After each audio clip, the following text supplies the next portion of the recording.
die jüdische Vorsitzende der Gesellschaft für christlich-jüdische Zusammenarbeit, Frau Botsch-Fitterling, dieses Gespräch leiten wird. Meine Damen und Herren, Kvod Bach, sehr verehrte Botschafter, sehr verehrtes Publikum, ich muss sagen, Frau Chris-Pichler, Sie haben in fantastischer Weise genau die Atmosphäre gefunden, die ich aus dem Buch entnommen habe. Ich habe es in Originalsprache gelesen, in Ivrit, und fand es einfach ganz herrlich. Tanja ist die Begleiterin von Mili. Sie ist tätig im Yad Layeled Museum in Lochamea Getaot, was Sie auch sehen werden, wenn Sie das Buch in der Hand haben. Und sie ist selber holländischer Abstammung. Sie sagt immer Holländisch, mir wird immer gesagt, man muss Niederländisch sagen. Und könnte auch noch etwas ergänzen über versteckte Kinder, da ihr Vater ein verstecktes Kind durch den Widerstand, im Widerstand versteckt war. Bitte schön, Fragen? Wenn es erlaubt ist, würde ich ganz gerne wissen, wie das Leben so weitergelaufen ist. Das hört am Kibbutz auf. Es muss nicht sein, wenn Sie darüber nicht reden mögen, aber es würde mich schon noch interessieren. Nach dem Krieg, ja, Sie mussten mich verziehen, weil mein Deutsch ist nicht so gut. Nach etwas wie 5 Wochen ist mein Vater gekommen und hat mich genommen, wo mein Bruder und Schwester versteckt gewesen waren. Und wir sind zurückgekommen nach Utrecht. Und ganz schnell sind mein Bruder und Schwester nach damals noch Palästina gefahren, nachher Israel. Und ich bin alleine geblieben in Utrecht mit meinem Vater bis 1949. Dann hat die neue israelische Regierung meinen Vater eingeladen, ein veterinarisches Institut aufzubauen in Israel. Frau Goren erzählte uns, dass sie so Probleme hatte, wo sie sich gerade wieder in Holland, nachdem sie ja nicht zur Schule gehen konnte, etwas eingelebt hatte. Dann musste sie wieder eine neue Sprache lernen und erzählte dann noch so ein bisschen, welche Schwierigkeit man dabei hat. Wenn wir nach Utrecht zurückkamen, war es mir sehr schwierig. Meine Mutter hat nicht mehr gelebt. So, ich war sehr alleine und es hat mir sehr viel gefehlt. Ich bin in die Schule gegangen in meine Altersgruppe, aber es hat mir sehr viel gefehlt, weil die Niveau von Studien in die Dörfer war so niedrig. Und deswegen ging ich immer in die Schule und nach der Schule ging ich zu einem Privatlehrer.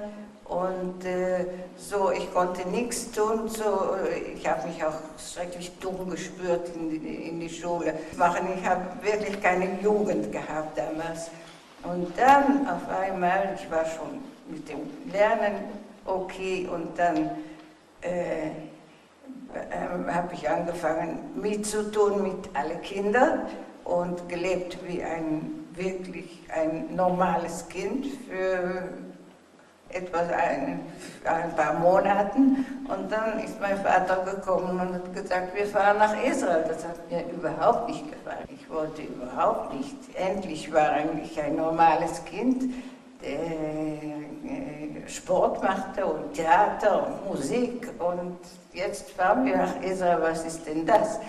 Also ich war nicht eine große Idealistin und das war mir sehr schwierig. Ich habe kein Wort Ivrit gesprochen. Bin so in die Schule wieder in meine Altersgruppe gegangen, ohne ein Wort von der Sprache zu reden. Also ich habe ein Jahr ungefähr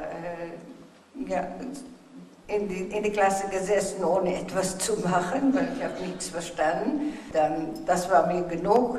Mein Vater war entsetzt. Wie kann man die Schule verlassen? Aber das habe ich gemacht und ich bin in den Kibbutz gegangen. Ein paar Monate nachher im Militär und das ist schon ein normales israelisches Leben.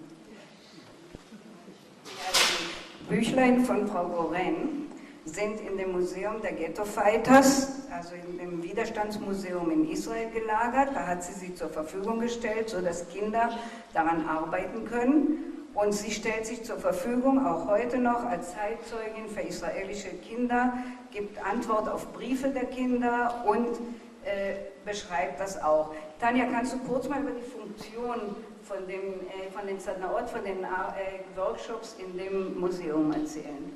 Also, guten Abend.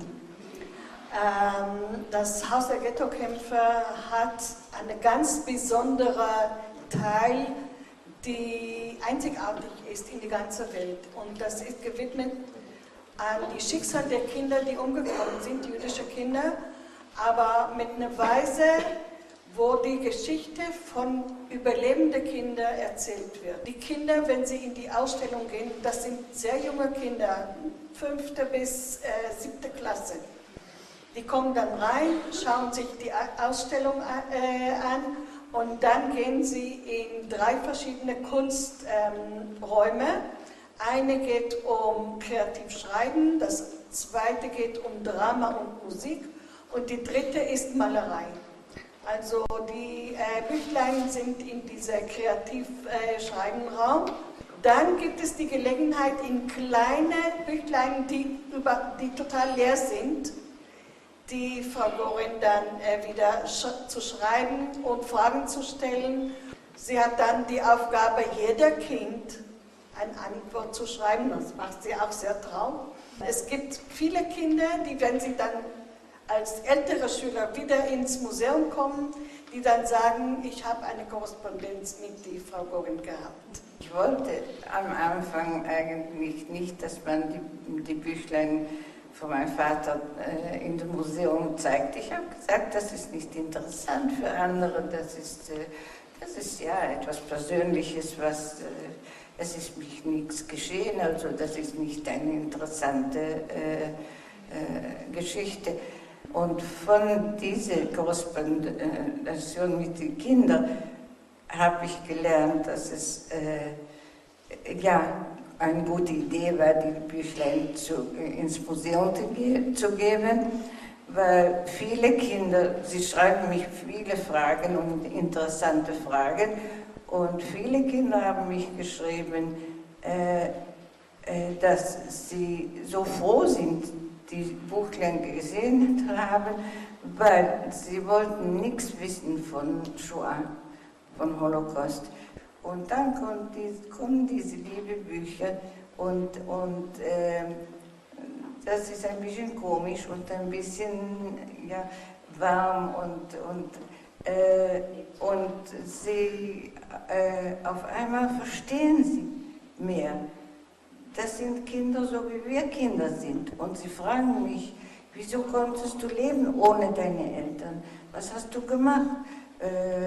Und allerhand Fragen. Und viele haben mich geschrieben, jetzt will ich mehr wissen. Jetzt bitte sag mir, welche Bücher zu lesen, dass ich mehr wissen werde über was ist geschehen.